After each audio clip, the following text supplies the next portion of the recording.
이 학교는 본래 1907년 평안북도 정주에 세워진 학교인데 설립자가 남감 이승훈 선생님이십니다. 이분은 본래 상인이었습니다.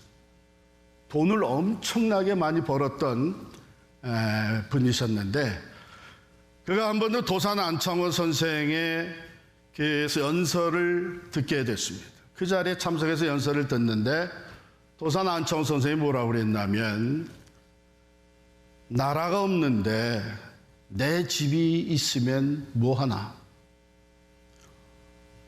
혼을 빼앗겼는데 이 몸이 호의호식한 게 무슨 의미가 있나, 이런 연설을 할 때에 이 이승훈 선생님이 그 말을 듣고 완전히 충격을 받았어요.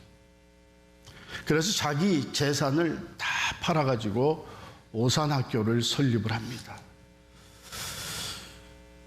그 오산학교에 와서 가르치셨던 분들도 위대한 분들이 여럿 계시고, 가령 예를 들면 이승훈 설립자뿐만 아니라 조만식 선생님이 교장으로 가르치고, 거기를 나온 배출한 위대한 지도자들 중에는 함석헌 선생님, 또 우리가 잘 아는 주기철 목사님, 또 한경직 목사님, 그리고 유명한 시인 김소월, 또 화가 이중섭, 이런 분들이 많이 배출됐습니다.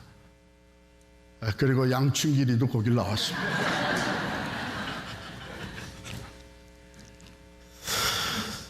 여러분들도 아마 여러분들 가르쳤던 선생님들 중에 특별히 좋은 기억으로 남아있는 분들이 계실 텐데, 저는 이 오산학교를 다니면서 좋은 선생님, 학교의 아카데미컬한 수준은 떨어지는 학교였지만 거기에 이어져 내려오는 그 남강 이승훈 선생의 그 정신, 애국 정신, 그리고 기독교의 가치관에 세워진 학교.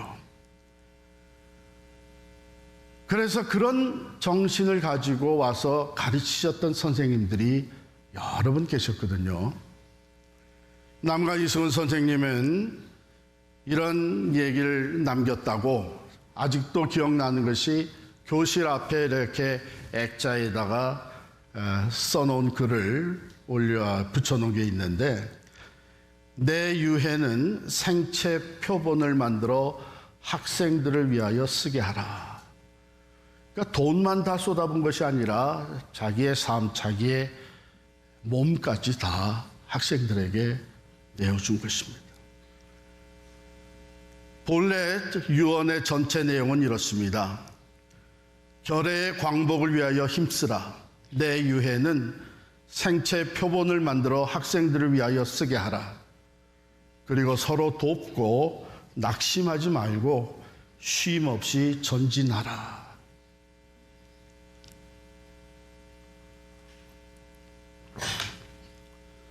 어떻게 된 연유인지 이 학교를 졸업한 훌륭한 영적 지도자이신 한경직 목사님이 나중에 이북에서 피난 내려오셔서 피난민들을 위한 학교를 세웠는데, 그것이 대광고등학교이고, 제가 그 고등학교 1년을 다니다가 미국에 왔어요.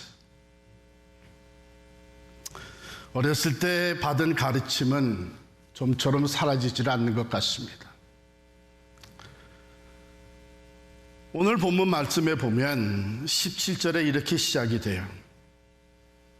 잘 다스리는 장로들은 배나 존경할 자로 알되 말씀과 가르침에 수고하는 이들에게는 더욱 그리할 것이라. 이거 보면 장로, 당시 교회의 장로가 두 부류가 있다는 것을 보게 되죠.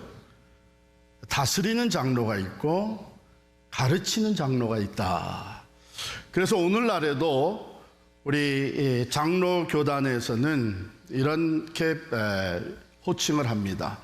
가르치는 장로를 우리가 teaching elders라고 얘기를 하고, 다스리는 장로를 ruling elders라고 얘기를 합니다.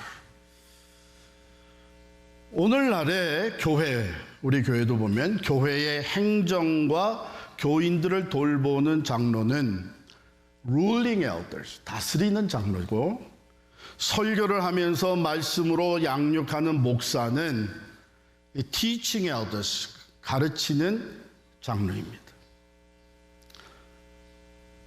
말씀은 뭐라고 공고하나 하면 이 장로들을 배나 존경할 자로 여겨라, 그렇게 얘기를 합니다.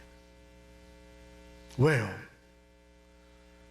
교회가 세워져 가는 데는 이 장로의 역할이 너무 중요하기 때문에요. 그리고 이 역할을 감당하기 위해서는 teaching elder나 ruling elder나 모든 장로들이 많은 수고를 하고 있기 때문입니다. 배나 존경할 자로 알라. 어떤 장로를요? 여기 말씀해 보면 잘 다스리는 장로들은 배나 존경할 자로 알라 그랬어요. 잘 다스린다. 그건 뭐를 의미하는지. 하나님의 교회이기 때문에 하나님의 말씀에 따라 지혜롭고 성실하게 돌보는 장로가 잘 다스리는 장로였죠. 그런 장로들을 배나 존경할 자로 여겨라, 그렇게 됩니다. 저는 우리 교회를 이렇게 개척부터 지금까지 생각해 보면 하나님께서 참 좋은 장로님들을 많이 세워주셨습니다. 얼마나 헌신들을 하셨는지 모릅니다. 여러분들은 잘 눈에 주일날 와서 보고 또 헤어지고 하겠지만 같이 섬겨주신 분들은 장로님들이 얼마나 많은 시간과 물질과 또 노력을 기울이는지 여러분 알고 계실 거예요. 가까이서 함께 지내보면 어떤 분은 그래요. 나는 장로 못할 것 같아. 어떻게 저렇게 섬겨? 그럴 정도로 교회의 장로님들이 참 수고를 많이 하셨고, 여러분 11가정으로 시작해서 오늘 교회가 이렇게 성장하기까지는 바로 이 앞장서 섬기는 장로님들의 헌신이 매우 컸기 때문이고, 하나님께서 그것을 받으시고 은혜로 성장시켜 주셨을 뿐만 아니라 교회가 큰 어려운 과정을 지나갈 때에도, 교단 탈퇴라고 하는 정말 어려운 과정을 지나면서 모든 것을 다 내려놓을 때도 장로님들이 든든히 서 계셔서 교회가 흔들리지 아니하고 오늘 이와 같이 계속 성장하고 있습니다. 이런 분들을 배나 존경할 자로 알라 그랬어요. 영어로 하면은 double honor입니다. 배로 존경해라. 여러분 배라 그러면은 2배? 그 베이스가 있어야 될 거 아니에요. 어디에서부터 2배를 얘기하는 거예요? 원래 이 성경 디모데전서 5장은요 1절부터 쭉 얘기가 나오는데 거기에 과부에 대한 얘기가 나옵니다. 교회 안에서 과부들을 어떻게 대해 줄 것이냐. 5장 3절 한번 보실까요? 5장 3절에 보면 참 과부인 과부를 존대하라 그랬어요. 그 당시에 과부는 지금도 어렵게들 사는 분들이 많지만 정말 어렵고 또한 인정받지 못하는 삶을 살았습니다. 힘이 없고 많은 과부들이 도움을 받아야만 생활을 할 수 있었습니다. 그러니까 여기저기 사람들이 모인 데서는 소홀히 취급되어지고 아무 영향력이 없기 때문에 과부들은 천대를 받는 경우들이 참 많았습니다. 그런데 하나님 말씀 뭐라 그래요? 이 과부들을 존대해라. 같은 단어입니다. honor해라. 여기서 하나님께서 프로바이드 해주시는 그 베이스가 있는데, 존경의 교회에서 배나 존경하라고 할 때의 그 배에 대한 어떤 기본이 뭐냐 하면 성도들이 서로 존대하는 거예요. 교회는 성도들이 한 형제자매, 하나님의 한 가족으로서 서로 안어하는 것이 교회입니다. 하나님의 사람이기 때문에, 하나님이 피값 주고 사신 한 사람 한 사람이기 때문에 충분히 서로 존경하고 귀하게 여겨야 될 이유가 있는 거예요. 그러니까 그 당시 교회 멤버들 중에 가장 소외된 멤버라고 할 수 있는 과부를 예를 들어서 그 참 과부인 과부를 존대해라. 당연히 성도들이 서로 존경하고 귀하게 여겨야 되는 것이죠. 자, 그걸 베이스로 해서 그렇게 서로 존경하는 성도들 사이에 하나님이 택해서 기름 부어 장로로 세운 사람들은 더블 아너, 배로 존경을 해라.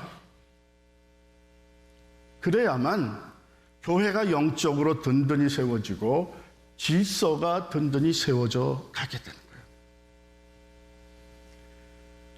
참 저희 교회에 하나님께서 귀한 장로님들 많이 세워주셔서 오늘날까지 이렇게 교회가 든든히 세워져 유지할 뿐만 아니라 선교적 교회로 성장하게 된 것을 생각하면 너무나 감사해요.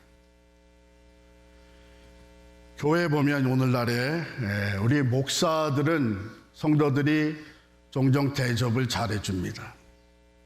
그런데 여러분, 오늘 이 말씀을 들었으니까 앞으로는 장로님들도 좀 종종 대접을 해드리세요. 장로님 요즘 보니까 많이 피곤한 것 같은데 저랑 보양탕 한번 먹으러 갑시다. 제가 보니까 성도들이 모이면 주로 장로님들이 돈을 내요. 그런데 그 여러 번 내는 것 중에 한 번 정도는 우리가 장로님들을 귀하게 여기면서 대접을 하세요. 그럼 얼마나 인커리지가 되겠어요. 좀 미안한 얘기지만 우리끼리니까 하는 얘기입니다. 언제부턴가 우리 한국 민족의 그 경향 중에 위에 있는 사람은 무조건 자꾸 끌어내리려고 하는, 어떻게 해서든지 그 흠집을 잡아가지고 자꾸 끌어내리려고 하는, 여러분 그런 문화 속에서는 지도자가 나올 수가 없습니다. 우리 교회는 하나님의 말씀에 의해서 모두가 다 완전한 사람들은 아니지만 하나님께서 교회를 통해 세워서 장로로 섬기는 이 일을 충성되게 헌신적으로 정말 때로는 자기 일도 다 제껴놓고 섬기는 이 장로님들을 배로 존경할 자로 여긴다면 하나님이 기뻐하시는 거죠. 더 귀한 리더들로 세워지게 되는 것이죠. 우리 교회는 이 말씀을 따라서 하나님이 세워주시는, 기름 부어주시는 장로님들을 우리가 배나 아너하고 존경하고 또 대접할 수 있는 그런 교회가 될 수 있기를 간절히 바랍니다. 제가 보니까 지금 이 자리에도 장로님들이 여러 분 앉아 계시는데 일어나라고 하진 않겠어요. 그냥 앉아 계신 대로 한번 크게 격려의 박수해 주시기 바랍니다.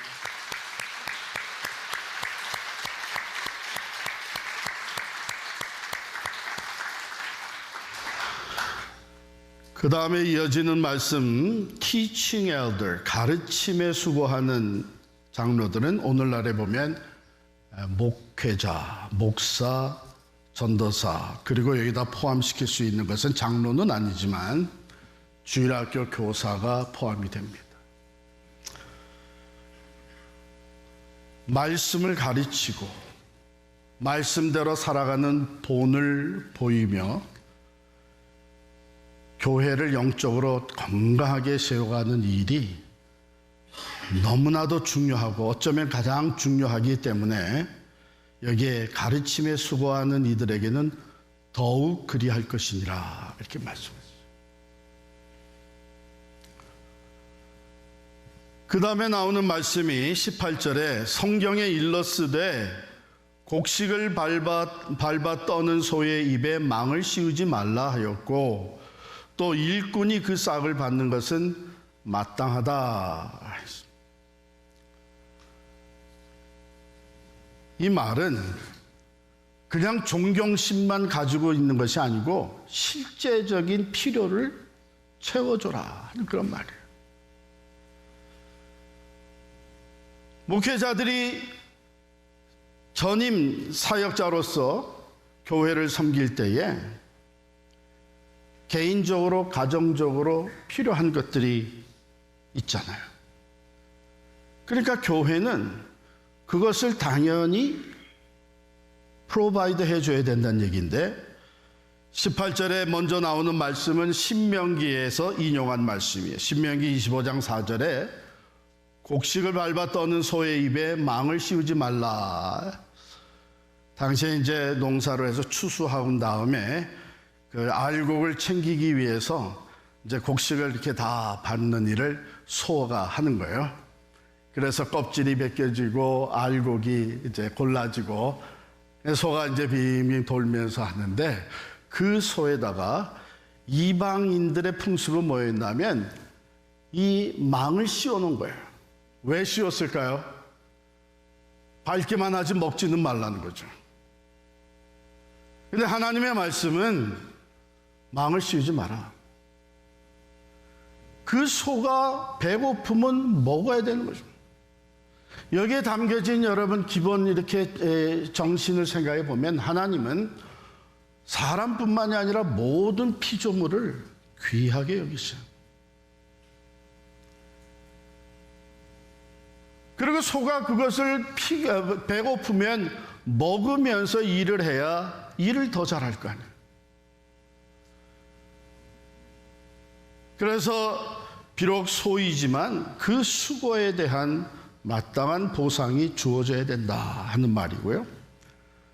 두 번째, 일꾼이 그 싹을 받는 것은 마땅하다. 같은 맥락의 말씀입니다. 이것은 예수님이 하신 말씀입니다.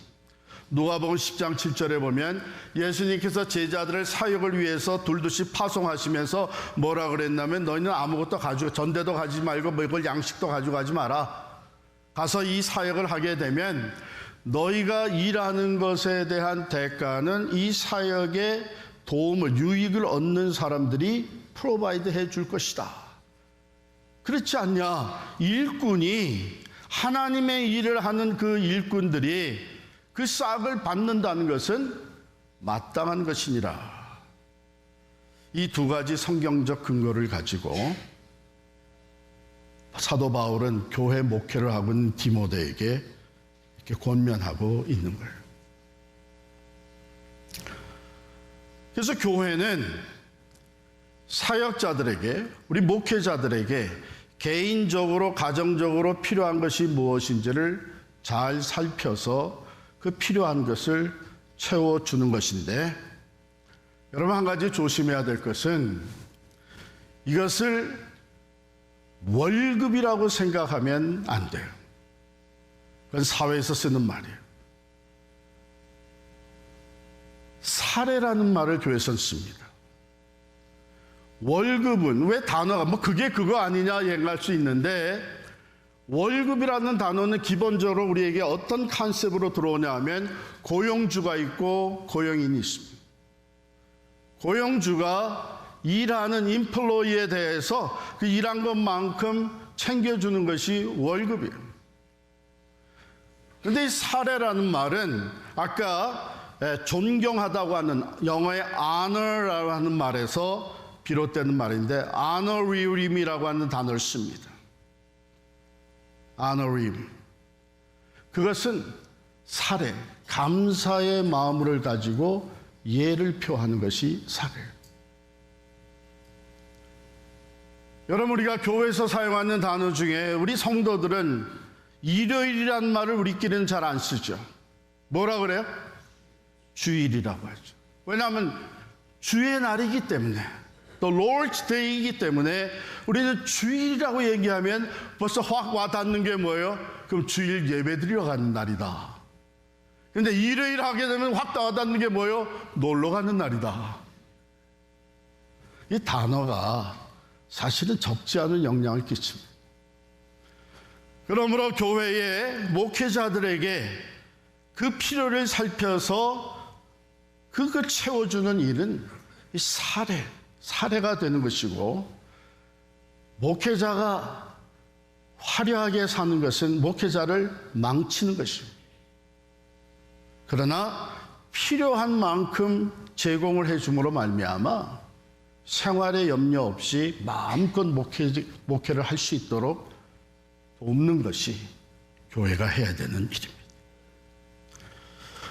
바로 이렇게 실제적인 제안을 하나님의 말씀이 우리에게 주시고 계는데, 여러분께서 이 말씀으로 양육하고 가르치는 이 사역자들을 늘 존귀하게 여기고 또한 그들을 인커리지하는 것 기억하시고 하시는데, 특별히 주일학교 교사들도 늘 기억하시고, 저 애들 맡겨놓고 잘하나 못하나 이렇게 감시하듯이 조금만 뭐가 불만이 있으면 그냥 그걸 가지고서는 비난하고 그러지 말고, 여러분 혹시 교회를 앞장서 섬기는 사람들의 목사나 장로나 교사나 부족한 면이 보이게 되면, 여러분 하나님이 기뻐하시는 생각은 뭐냐 하면, 내 눈에 저 부족한 것이 보이게 한 것은 나로 기도하게 하시는 거다,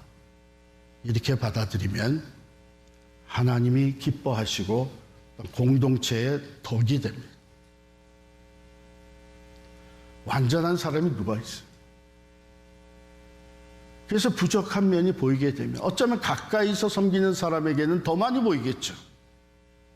그 얘기는 가까이 섬길수록 그 지도자를 위해서, 그 교사를 위해서 더 기도해야 된다.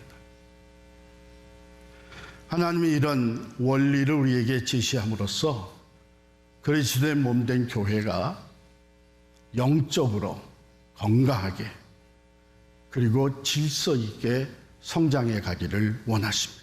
이 지도자들이 앞장서 하는 일에 자원에서 같이 협력을 하고 필요한 것을 제공을 할 뿐만 아니라 가장 중요한 것은 그들을 위해 기도하는 것입니다. 하나님, 우리 장로님들에게, 우리 목사님들에게, 우리 교사들에게 말씀의 지혜를 주시고 성령의 감동으로 인도하셔서 하나님의 뜻을 따라 교회를 잘 세워갈 수 있는 건강한 지도자가 되게 해 주십시오. 끊임없이 기도해야 돼요. 왜냐하면 지도자가 곁길로 가게 되면 공동체가 큰 데미지를 입게 됩니다. 그저 나는 여기 참석해서 여기서 은혜만 받고 내게 도움되는 것만 챙긴다, 그건 공동체 정신이 아니죠. 함께 협력해서 리더들의 결정에 순응하면서 기도로 서포트하며 교회를 세워가는 것이 우리 모두의 사명입니다. 그런데 우리는 이 스승의 날을 보내면서 우리 모두에게는 궁극적인 스승이 계시다 하는 것을 기억해야 돼요. 바로 예수 그리스도십니다. 목사도 장로도 교사도 모든 사람들이, 우리 성도들이 늘 바라봐야 되는 것은 우리의 궁극적인 선생, 스승이 되시는 예수 그리스도를 바라봐야 돼요. 예수님께서 요한복음 13장 13절에 보면 이렇게 말씀하십니다. 제자들에게 너희가 나를 주와 선생이라고 얘기를 하니 너희 말이 옳도다. 내가 주와 선생이 되어서 너희 발을 씻겨 주었으니 너희도 서로 발을 씻어라. 이 말은 목사건 장로건 교사건 누구든지 그리스도의 몸된 교회에 예수의 제자로 살아가는 우리 모두는 우리의 궁극적인 선생, 주인이 되시는 예수님을 바라보고 따라가야 되는 거예요.